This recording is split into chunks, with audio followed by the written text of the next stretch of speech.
amada de Deus, lutando e vencendo contra ansiedade, procrastinação, sexualidade distorcida, religiosidade, compensação, rejeição, medo, ira, codependência anulativa, timidez e honra externa. Dar meu testemunho sempre foi uma coisa difícil. Na minha cabeça, eu não tinha em quem pudesse confiar. Algo que foi quebrado na primeira semana do programa, onde o Espírito Santo mostrou no meu coração que a verdade era que eu não queria me expor as minhas mazelas. Meu nascimento não foi planejado pelos meus pais. Da união deles, eu sou a quinta filha de 6 filhos. Me recordo que minha mãe falava que toda vez que ela engravidava, meu pai ficava de mal dela. Desde pequenos, a gente ia à igreja cristã, mas logo no início do casamento dos meus pais, meu pai começou a beber e se tornou um alcoólatra, se afastando da igreja e, consequentemente, todos os filhos também. Muitas vezes, meus irmãos iam buscá-lo na porta do bar caído. Me lembro que me sentia muito envergonhada com isso e muito triste também.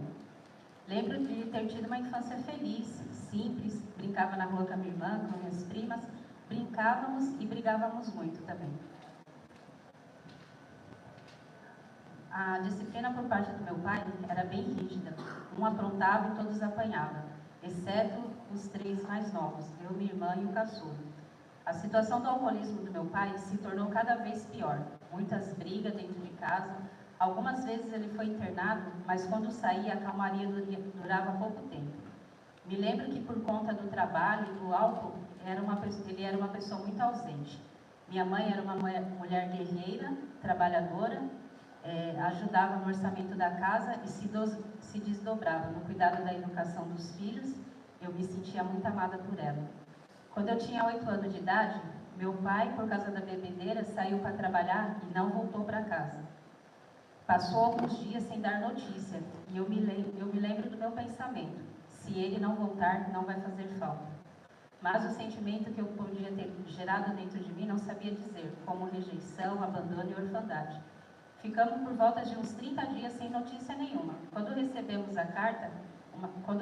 uma carta, morávamos na zona leste de São Paulo e ele foi parar na casa do meu avô, que morava em Goiás, andando e pedindo carona. Assim, depois de 21 dias, chegou lá, sem ser reconhecido pela irmã, pois estava sujo e barbudo. Meu avô fez ele entrar, tomar um banho, se alimentar e escrever uma carta para minha mãe, explicando tudo o que tinha feito e onde estava. Ele ficou um tempo por lá e depois voltou para casa. Essa luta durou muitos anos, até que por um convite de um casal, ele foi levado a conhecer a Associação Antialcoólica. E ele começou a frequentar as reuniões e parou de beber.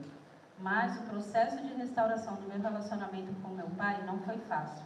2 situações foi crucial para isso: entregar minha vida a Jesus, porque eu li na palavra que se eu não perdoasse, Deus também não me perdoaria.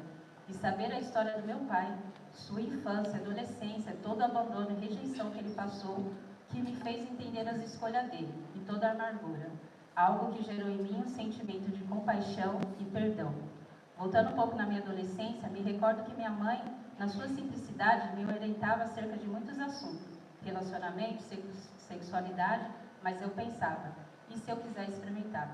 E muito cedo, com 12, 13 anos, comecei a namorar, ir em festinhas e beber muito.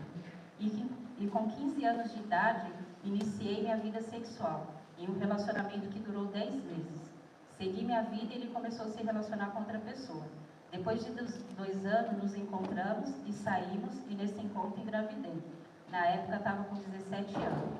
Perdida e sem saber o que fazer, escondi a gravidez durante 4 meses, até não dar mais. Eu trabalhava com minha cunhada, que me questionou, e eu confirmei que estava grávida.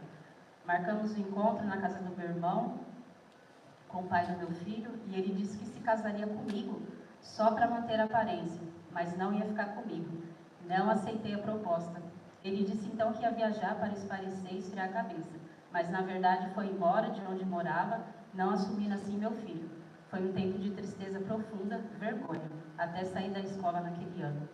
Meu filho nasceu e eu registrei ele só no meu nome e segui com a minha vida. Passado a vergonha e a dor, voltei para a minha vida desregrada, fazendo a escolha errada novamente. Quando meu filho tinha 1 ano e meio, conheci Itamar, que hoje é meu esposo. E com 10 meses de namoro, engravidei do Victor. E e a situação financeira não era favorável naquele momento. Continuei na casa dos meus pais. E 7 anos se passaram. Saí da empresa onde trabalhava na Zona Leste e vim morar em Rio Grande da Serra, com Itamar. Em 2010, minha irmã voltou para a igreja e me ligava contando tudo que Deus estava fazendo na vida dela, e tudo aquilo me empolgava. No mesmo período, o Evaldo, que trabalhava junto com Itamar, começou a evangelizá-lo na empresa. Fomos convidados para uma célula e Itamar aceitou Jesus lá. Eu não aceitei, porque pensava na minha situação que me encontrava. Amigada, não era digno de aceitar Jesus na minha vida. Quanta mentira, né?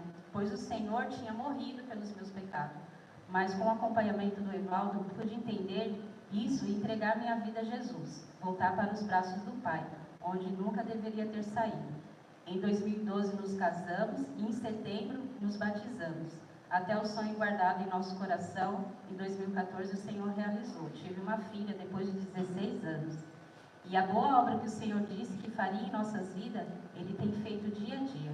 Não tem tudo o que quero, nem tudo o que planejei, mas tenho vivido essa vida abundante que Jesus prometeu, que é a presença dEle em nossas vidas. O véu foi rasgado quando Jesus foi crucificado naquela cruz, mas liberar perdão, me sentir perdoada e perdoar, rasgou o véu para mim naquele momento. Hoje, meu relacionamento, não só com meu pai foi restaurado, mas meu relacionamento com o Senhor também. Eu tenho vivido bons tempos. Depois de 13 anos convertida, posso dizer que esses são os melhores anos da minha vida com o Senhor. O 30 Semana mudou meu olhar sobre as pessoas e sobre mim mesmo. Hoje entendo que Deus me criou para ser filha amada de Deus. Obrigada pelo silêncio de vocês.